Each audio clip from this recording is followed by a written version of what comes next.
예, 평안하셨습니까? 이제 5월 25일 마지막 수요 예배입니다. 5월에는 다음에 이제 2월 다음 주 수요일에는 지방선거가 있습니다. 투표 꼭 참여하셔서 합당한 분 뽑으시기 바랍니다. 오늘은 히브리서 2장 그리스도께 복종이란 제목으로 말씀을 드리고자 합니다. 그러므로 우리는 들은 것에 더욱 유념함으로 우리가 흘러 떠내려가지 않도록 함이 마땅하니라. 우리가 하나님의 말씀을 묵상할 때 항상 신경 써야 할 부분이 하나님의 말씀을 읽을 때 옛날에는 듣는 거, 읽는 거 여러 차례 말씀드렸죠? 옛날에는 읽는 게 안 되죠? 워낙 귀한 성경이라 제사장이나 하나 가질까 말까 하기 때문에 제사장이 성도들을 모아놓고 읽어요. 그러면 다른 사람은 들어. 그래서 옛날에는 읽는다는 거는 평신도로서는 생각도 못하는 거예요. 오늘날에는 누구나 다 읽을 수 있어요. 그래서 우리가 들은 것에 더욱 유념함으로, 그러니까 하나님의 말씀을 들으면, 읽으면 그것을 잘 유념해라 그 말이에요. 우리도 어려서 자랄 때에 부모님이 하신 말씀대로 제대로 행하지 못할 때가 있어요. 또 학교에서 공부할 때도 딴 생각을 하고 있으면 선생님 말씀이 귀에 안 들어와. 그러니까 그때마다 부모님께서 아이들을 학교에 보내면서 꼭 하는 얘기가 있어요. 선생님 말씀 잘 들어라. 옛날이나 지금이나 똑같아요. 그런데 이제 교회 갈 때는 그런 말씀을 안 하셔. 교회 갈 때도 꼭 해야 돼. 교회 갈 때도 꼭 목사님이나 선생님 말씀 잘 들어라. 하나님의 말씀 잘 들어라. 오늘날로 표현하면 하나님의 말씀을 잘 읽어라. 딴 생각하지 말라. 유념해라는 뜻은 딴 생각하지 말고 정신 집중해서 들어라 그 말이야. 읽어라 그 말이야. 우리가 흘러 떠내려가지 않도록 함이 마땅하니라. 그러니까 하나님 말씀을 집중해서 듣지 않으면 우리가 흘러 떠내려가. 흘러 떠내려간다는 건 어디로 흘러 떠내려가요? 세상의 강물에 흘러 떠내려간다 그 말이에요.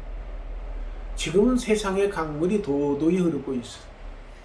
근데 거기에 맡겨놓으면은 결국은 강물을 따라서 사탄에 유도하는 쪽으로 홀라당 빠지고 마는 거예요.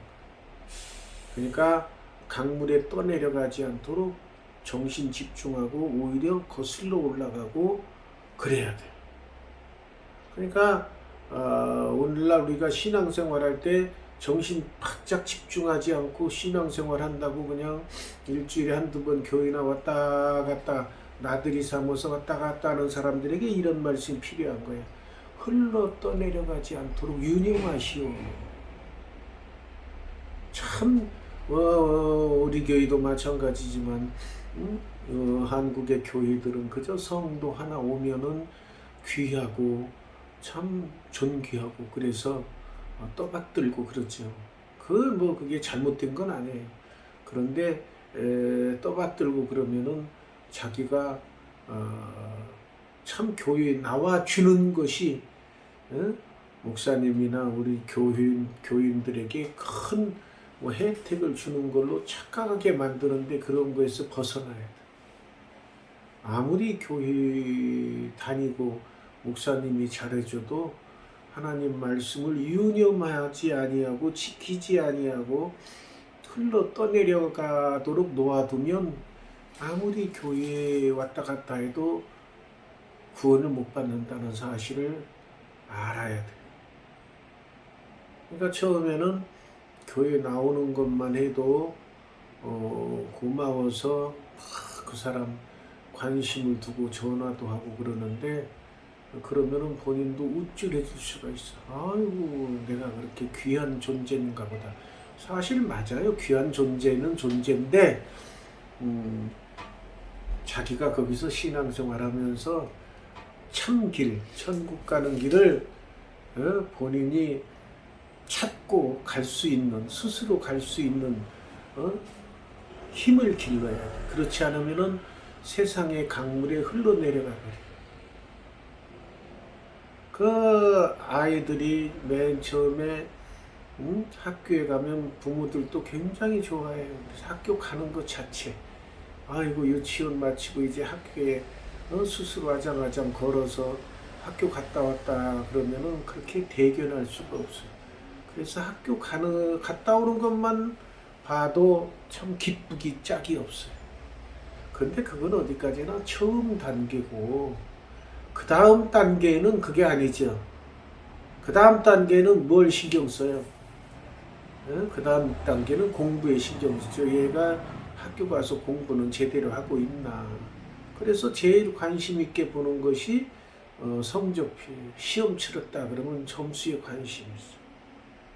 처음에는 그냥 학교 왔다 갔다 하는 것만 해도 감사하고 감지덕지고 그렇지만은 그 다음 단계는 이제 성적에 신경 쓰게 된다 그 말이에요.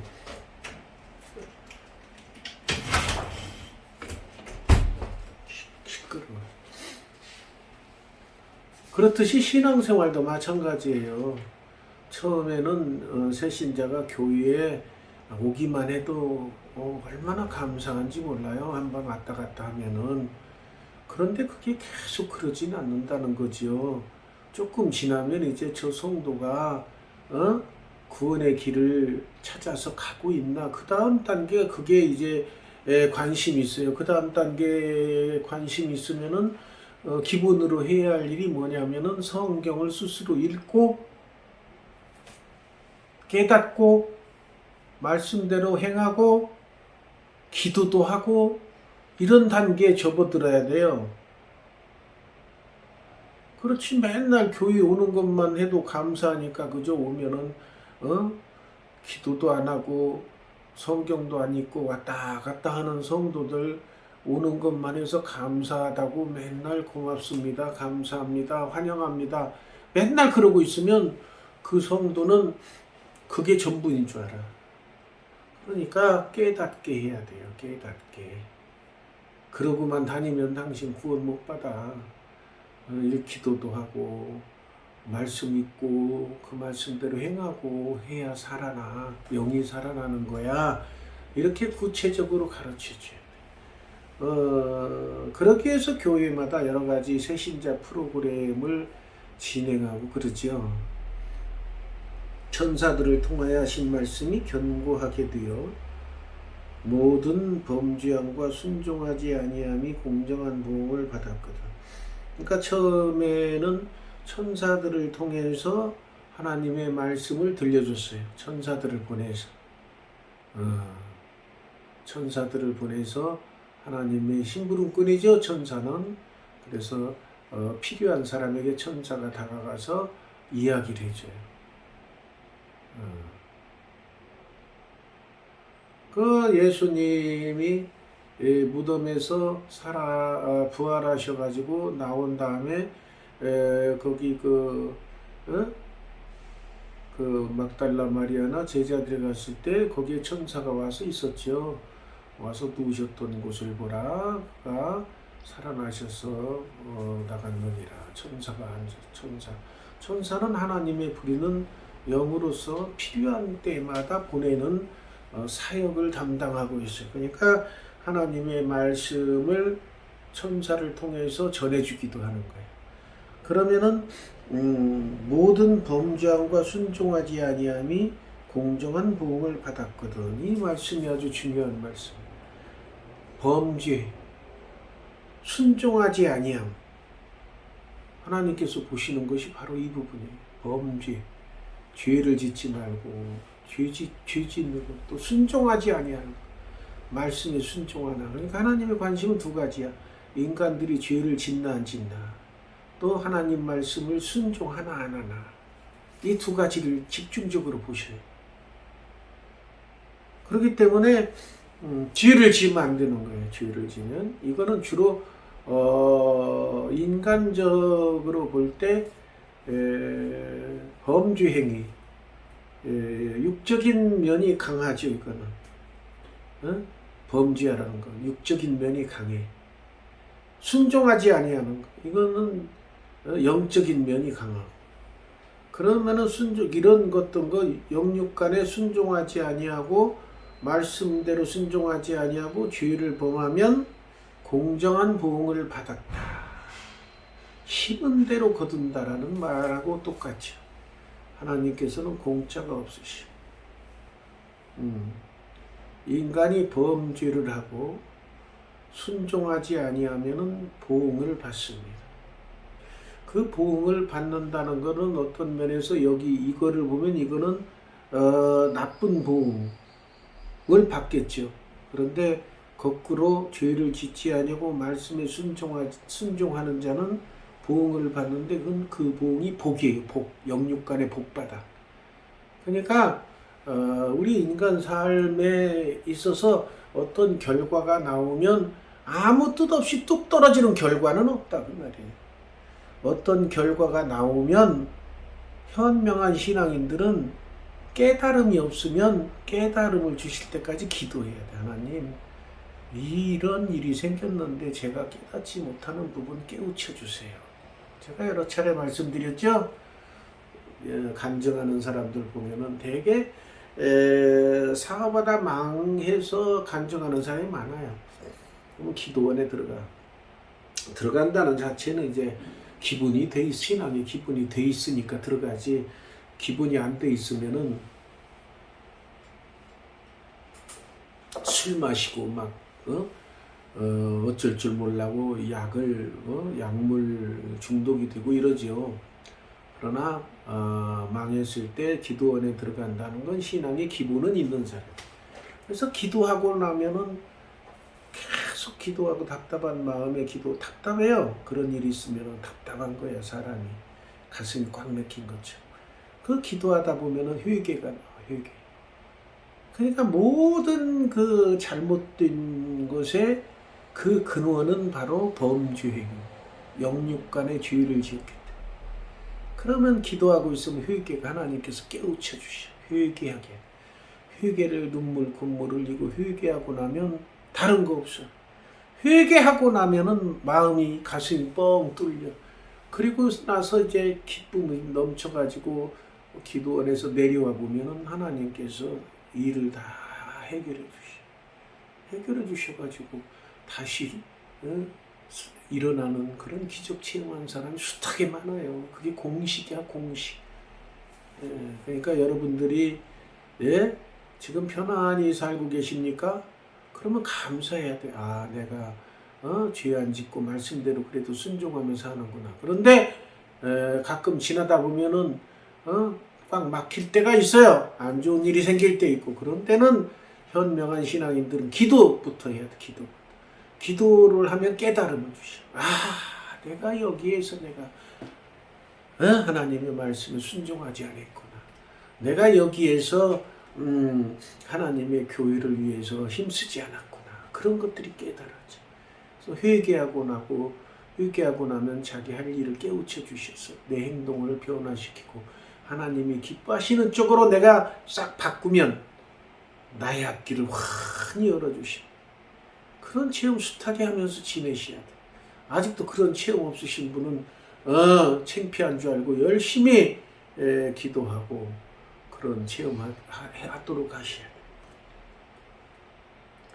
우리가 이같이 큰 구원을 등한히 여기면 어찌 그 보응을 피하리요. 그러니까 큰 구원은 딱 하나야. 천국 가는 것. 천국 가는 것을 등한히 여기면 하나님께서 싫어하시고, 천국 가는 것을 등한히 여기는 것이 외부로 나타나는데 그게 뭐겠어요?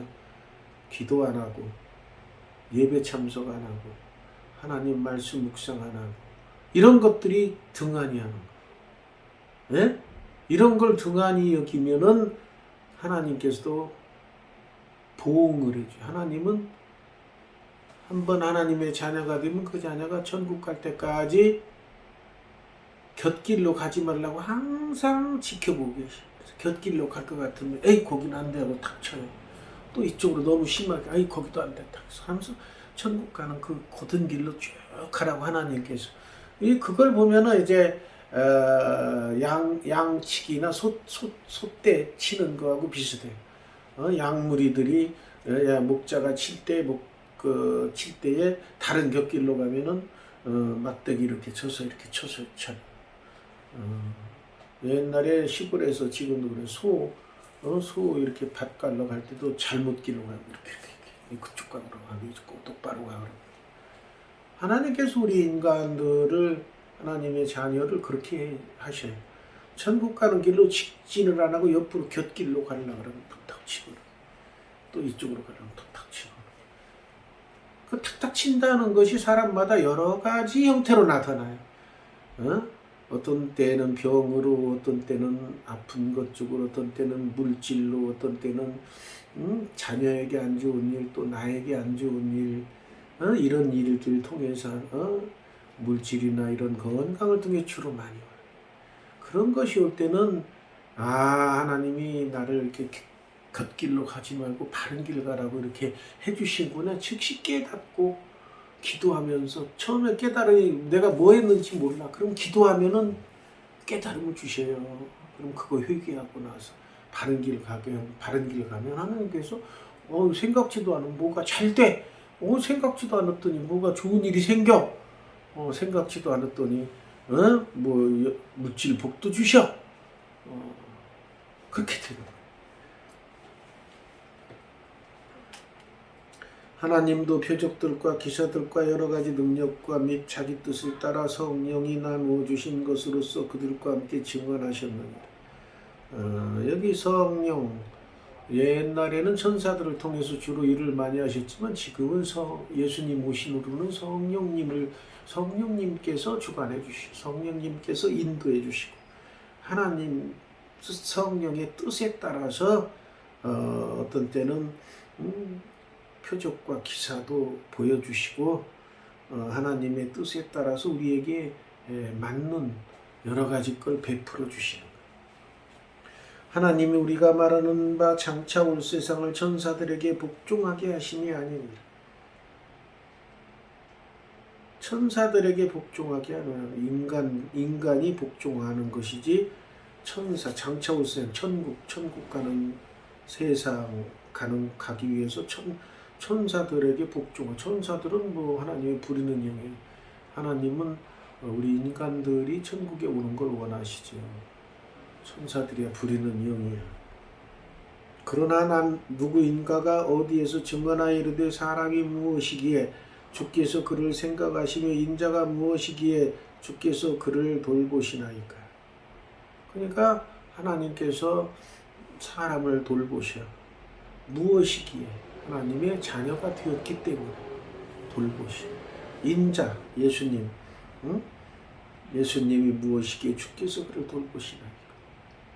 하나님의 아들 독생자, 맏아들이시기 때문에 돌보시는 거예요. 또 그 맏아들이시기 때문에 맏아들을 통해서 수많은 인간을 구원하시기 위해서 맏아들을 들어 쓰신 거예요. 그를 잠시 동안 천사보다 못하게 하시며 예수님은 성부, 성자, 성령, 삼위일체 하나님이신 예수님이신데 천사보다도 못하게 하시고 어떤 때는 굶주리기도 하시고 어떤 때는 너무 힘들어서 주무시기도 하시고 이런 길을 걸으시면서 인간들을 구원해 주시기 위해서 했는데 천사보다도 못하게 하실 때도 있고 그러나 영광과 존귀로 관을 씌우시죠.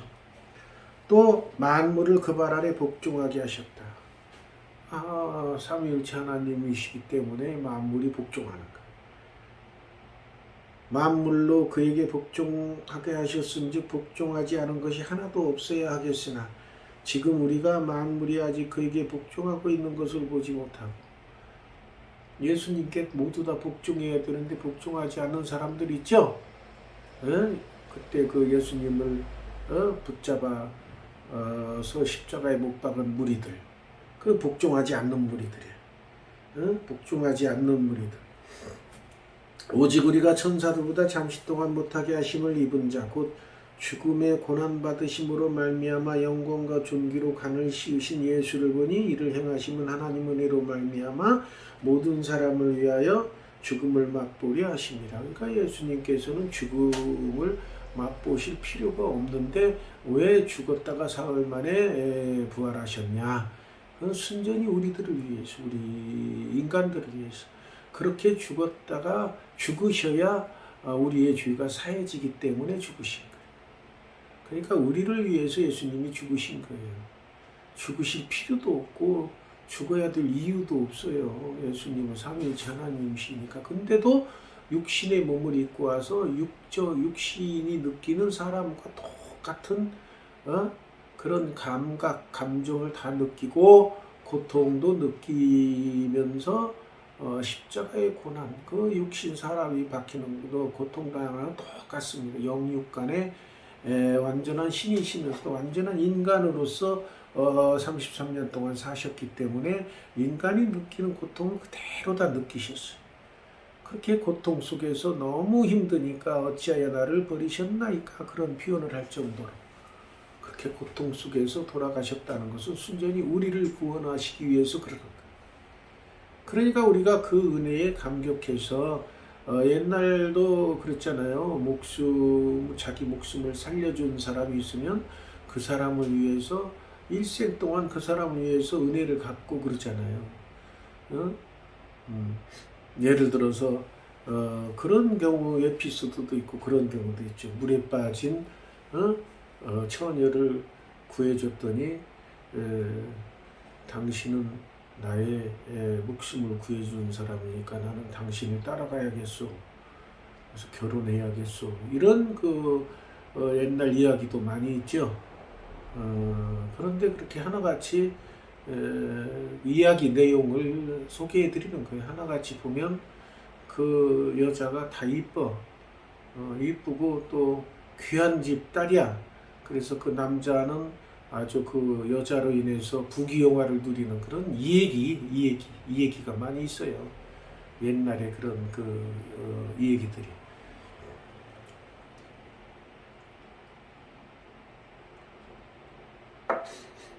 그런가 하면 이제 전쟁하면서도 참 죽을 경지에 이르렀는데 전우가 죽을 경지에 있는데 목숨 걸고 가서 전우를 살려주면 나중에 이제 전쟁 끝나고 살 때에 자기 목숨을 살려준 사람의 은혜를 잊지 않고 일생을 통해서 그 사람을 위해서 은혜에 보답하는 그런 경우도 실제로 많이 있어요. 이 얘기도 많이 나오고. 그렇듯이 우리가 우리 목숨을 살려준 거잖아요. 우리는 지옥에 갈 수밖에 없는, 그건 지옥에 간다면 우리의 영이 죽는 거나 마찬가지예요. 물론 죽지 않고 살아서 참 고통 속에서 견딘다고 하지만은 일단은 천국 못 가는 거니까 육적으로 보면은 죽는 거나 마찬가지인데 그 죽을 목숨을 예수님께서 피 흘리심으로 말미암아 살려주셨으니까 우리가 이제는 그 나의 목숨을 살려주신 예수님을 위해서 살아야 된다는 거예요. 그 예수님을 위해서 사는 사람이 해야 할 일은 뭐예요? 예수님께서 말씀하신 것, 은혜를 받았으니까, 우리 목숨을 구해주셨으니까 예수님께서 말씀하신 것을 지켜야 돼. 예? 즉 인간적으로도 내 목숨을 살려준 사람이 뭘 좀 도와달라고 그럴 때 바로 가서 도와주잖아요. 내 목숨 구해줬는데 그거 못 도와주겠어요. 그렇듯이 예수님께서 내 목숨을 살려주셨으니까 예수님께서 하신 말씀 순종해야죠. 예수님께서 하늘나라로 가시며 천국 승천하시면서 하신 말씀이 뭐예요? 너희는 땅끝까지 복음을 전하라. 전도하라. 그러고 올라가셨어요. 그러니까 우리들이 해야 할 일은 전도하는 거예요. 전도라는 것은 꼭 나가서 이렇게 하는 것만이 전도가 아니라 자기 주어진 환경에서, 예? 환경에서 최선을 다하는 거. 전도하라 그러니까 맨날 뭐 나가서 뭐 나눠주는 것만 생각하는데 주어진 환경에서, 예? 우리의 행함도 하나의 전도가 될 수가 있어. 그래서 마태복음에 보면은 너희의 착한 행실을 보고 하나님 아버지께 영광 돌리게 하라. 그러니까 우리가 행실을 착하게 하면 그것도 하나의 전도가 되는 거야. 그 다음에 불쌍한 사람들 도와주고 어려운 사람 도와주고, 그런가 하면은 나하고 관계되는 사람에게 자꾸 이야기해서 그들을 교회로 인도하는 거. 그것도 다 전도에 속하는 거야. 위에서 기도하고. 그러니까 예수님이 하늘 정천하시면서 마지막 부탁한 거, 땅끝까지 복음을 전하라는 우리의 사명입니다. 우리의 목숨을 살려주셨기 때문에. 그러므로 만물이 그를 위하고 또한 그로 말미암은 이가 많은 아들들을 이끌어 영광에 들어가게 하시는 일에, 그러니까 우리를 구원하는 일에 그들의 구원의 창시자를 고난을 통하여 온전하게 하심이 합당하다. 예수님이 구원의 창시자로 표현합니다. 창시라는 건 처음 만들었다는 거예요. 예? 구원의 창시. 그러니까 그 전까지는 그런 게 없었어. 인간들이 지가 죄지었으면 그냥 합당한 보응 받고 벌 받고 끝까지 회개 안 하면은 지옥에 가고, 말씀대로 잘 실천하는 사람은 천국에 가고, 그걸로 끝났어. 그런데 죄를 지었지만 그 죄를 용서해 주시는 구원의 창시자가 처음으로 등장하신 분이 예수님이시죠. 구원의 창시자. 근데 그분이 고난도 당하시고, 고난을 통해서 온전하게, 제일 큰 고난은 십자가의 고난이죠. 그걸 통해서 우리를 구원시켜 주시는, 그걸 완성시켜 주신 거예요. 거룩하게 하시는 이와 거룩하게 함을 입은 자들이 다 한 근원에서 난지라. 그러므로 형제라 부르시기를 부끄러워하지 아니하시고, 그러니까 거룩하게 하시는 예수님과 거룩함을 입은 우리들 다 한 근원에서 났다. 그러니까 하나로 접붙임을 받았지만은 한 뿌리의 영향을 받듯이 하나님의 은혜를 똑같이 받고 있는. 그러므로 형제라고 부릅니다. 너희는 포도나무요 나는 가지니 너희들이 가지에 붙어 있어야 산다. 그렇듯이 우리는 한 근원, 포도나무라는 한 근원에서 났기 때문에 형제라, 예수님을 형제라고 부르는 걸 부끄러워하지 아니하셨다.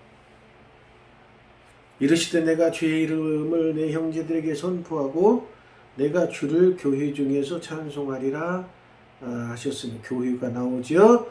교회에서 형제들이 모여서 예배드리고 신앙생활 같이 하는 게 중요해요.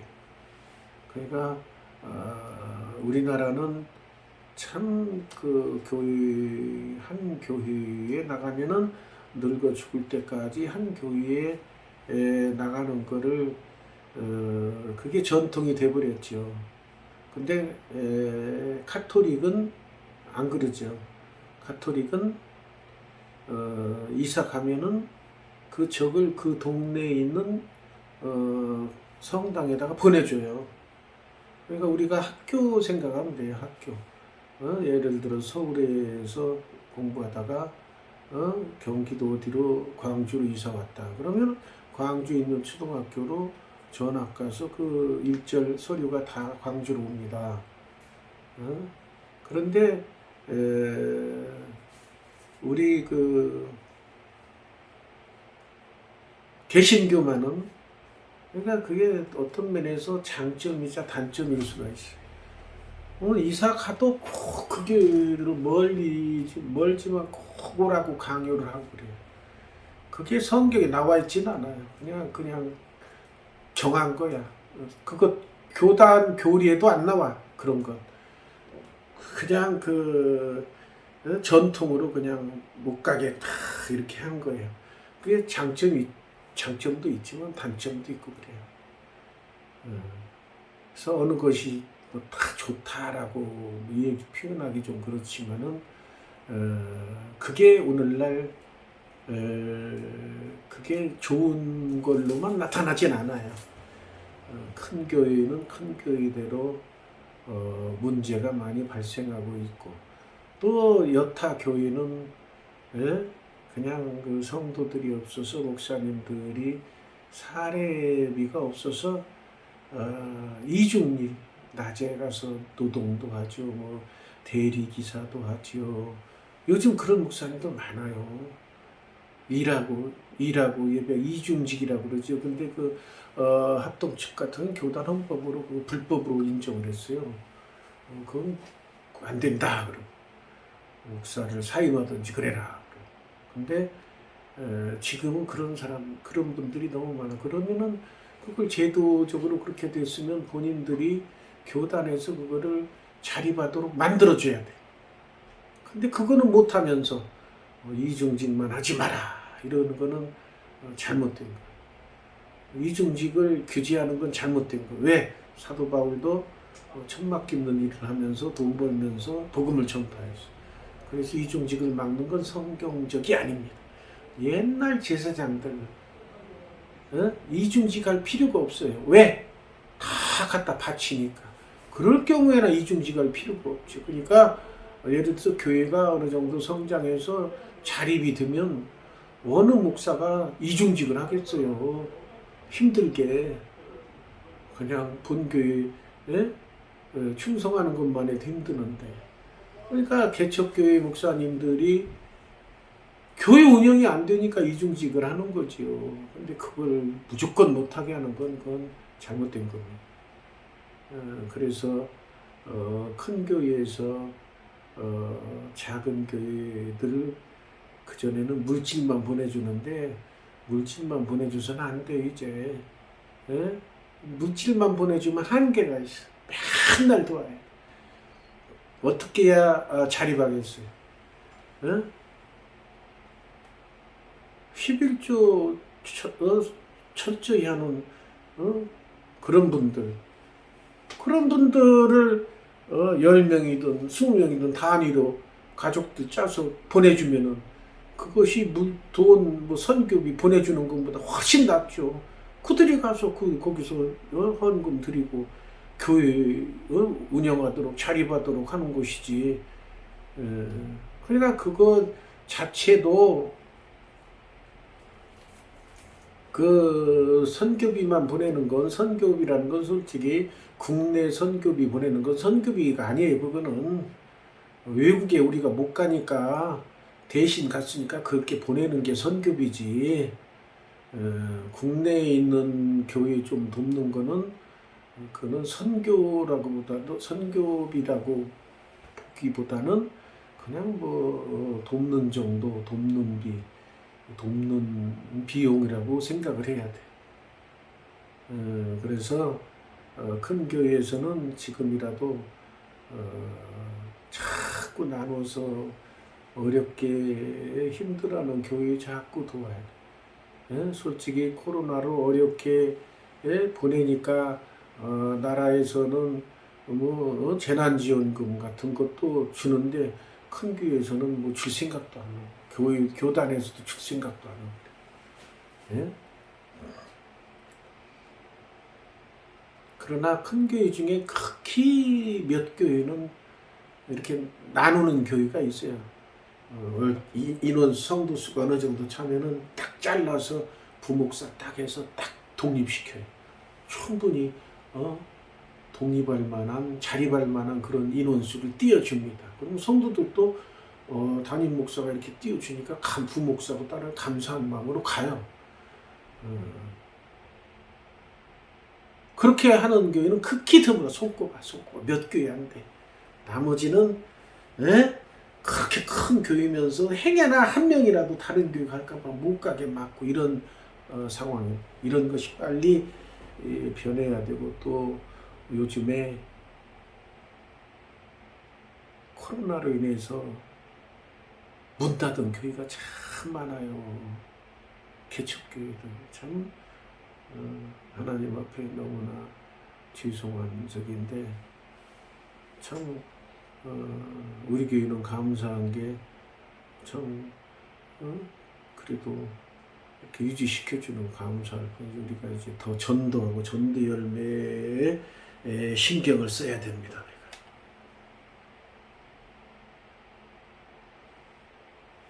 그래서 예수님께서 시험을 받아 고난을 당하셨은즉 시험 받는 자를 능히 도우실 수 있다.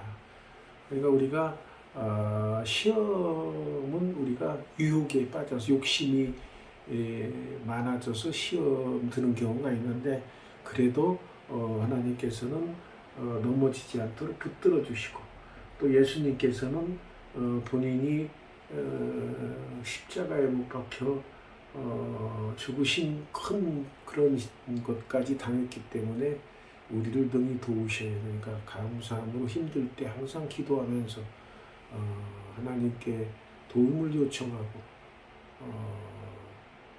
신앙생활 제대로 한 우리가 되어야 됩니다. 기도하겠습니다. 감사.